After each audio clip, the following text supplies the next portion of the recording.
This is U.S. Olympian Aly Raisman among the 156 girls who testified against their own doctor, the gymnastics doctor, who sexually molested them. Now, the 156 don't include everybody who's been molested, because at least one had taken her life before the court case. Here's this despicable so-called doctor, Dr. Larry Nassar, abused more than 100 gymnast girls over a period of 30 years. Here's his judge. Judge Rosemarie Aquilina gave him 175 years in prison. I want you to listen to this as the father is listening to the judge giving a sentence to Larry Nassar. Imagine for both of you and your families and everyone, it's very difficult to concentrate, think about anything else. But you have each other, you have your sister, Mr. and Mrs. Margraves. Thank you for being here today. Thank you for letting us hear your voice. Judge, would a distraught father have a chance to say something? Can I have a chance to say something, he says. You son of a bitch. No, we don't want to swear. We don't want to have profanity. I can't imagine the anger and the anxiety and the feeling of wanting retribution. And if you need to say something to help you, I'm more than willing to let you say something. But in a courtroom, we don't use profanity. But if you have some words that you would like to say, I would like to give you the opportunity to say them. I would ask you to, as part of this sentencing, to grant me 5 minutes in a locked room with this demon. He said, give me 5 minutes in a locked room. Would you do that? That is not how Yes our... or No, sir, I can't. Would you give me that. 1 minute? I want 1 minute. You know that I can't do that. That's not how our legal system... Well, I'm going to have to get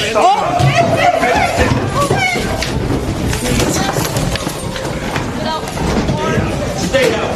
Stay down. Let me have it, son of a bitch. Stay down. Stop fighting. Get over there, Matthew. Put your hands behind your back. I want that son of a bitch. Put your hands behind your back. I don't. Give me 1 minute with that bastard. Go ahead. You're good.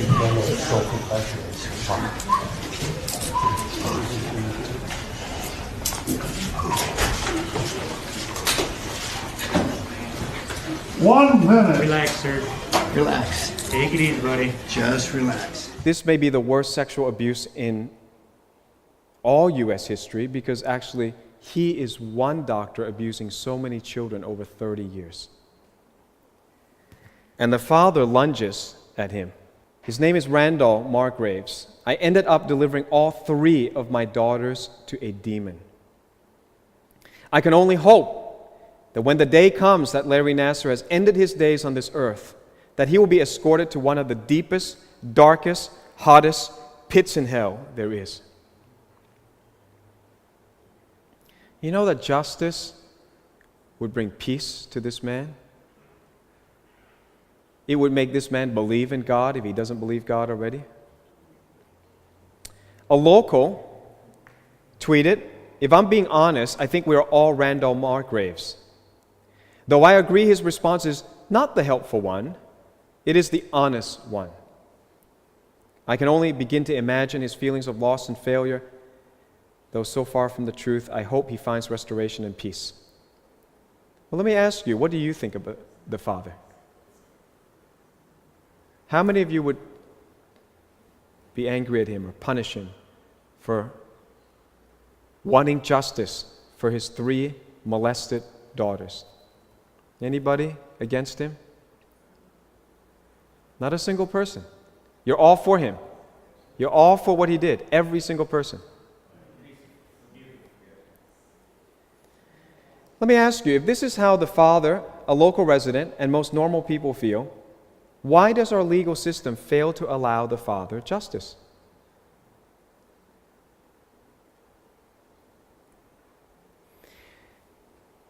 There are peculiarities in our modern legal system.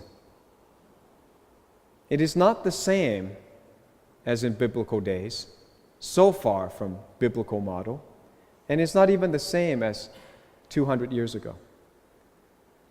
Here's some peculiarities of our system.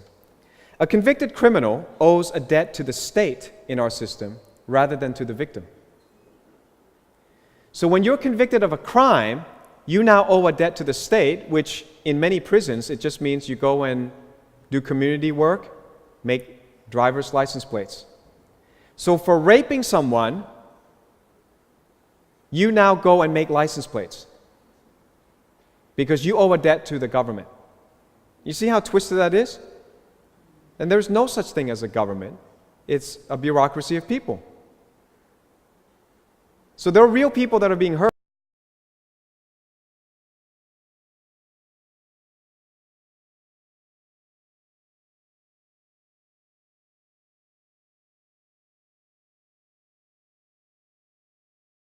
Victims and the taxpayers who are not involved have to pay for this guy to go into a cell, be fed 3 meals a day, have cable TV, and whatever other amenities that he gets. The victim gets nothing in return, but pays for the offender's free living accommodation. Now, this is what we have.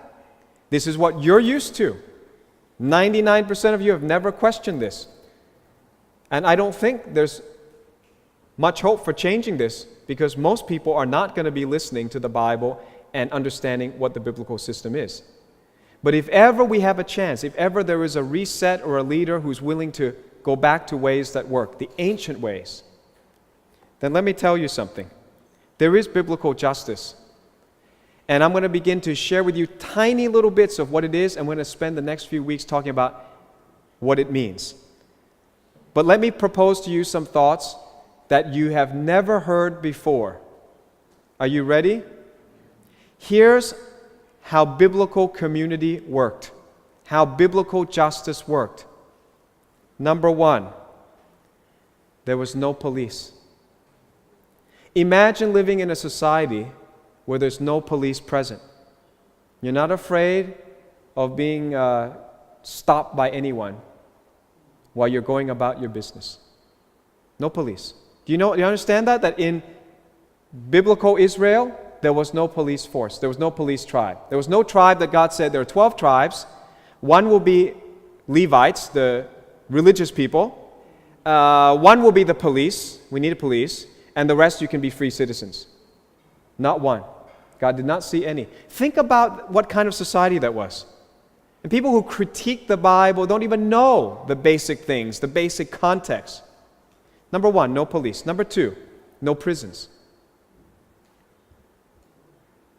There were no prisons in ancient Israel or in biblical Israel. Now that would do away with a lot of business. I know somebody who was in the prison, not ministry, in the prison industrial complex as an employee. And he says the amount of food, the amount of money that rolls through that system, said it's so corrupt and you can't fix it. Because so many people get rich off of the prison system. They need clients. You are the clients. No prison. No prison in biblical Israel. Imagine living in a nation, no prison. And people make fun of the Bible, and they have no idea what they're making fun of. They've given up so much of their freedom, they don't even know what freedom looks like. No lawyers. I can hear the Americans shouting right now, right through the screen. No lawyers. Now, there's a term lawyer in the New Testament, but that term actually means somebody who really studies the law of Moses. Very different. It would be more like today a theologian. A lawyer in New Testament is like a theologian today. No lawyer as we know of today, like a solicitor or a barrister. No cost to you suing for justice. No cost. If you've been unjustly treated and you seek for someone to hear you, no cost. People make fun of the Bible. Are you kidding? No new laws. So I'm going to give you a couple of scriptures and conclude there today. I hope I've given you some things to think about. I know I didn't delve into detail. But a lot to chew on, right? John chapter 13, Jesus said, often quoted, often misunderstood. See if you can get it now.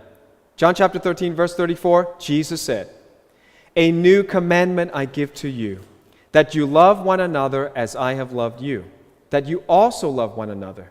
By this all will know that you are my disciples, if you have love for one another."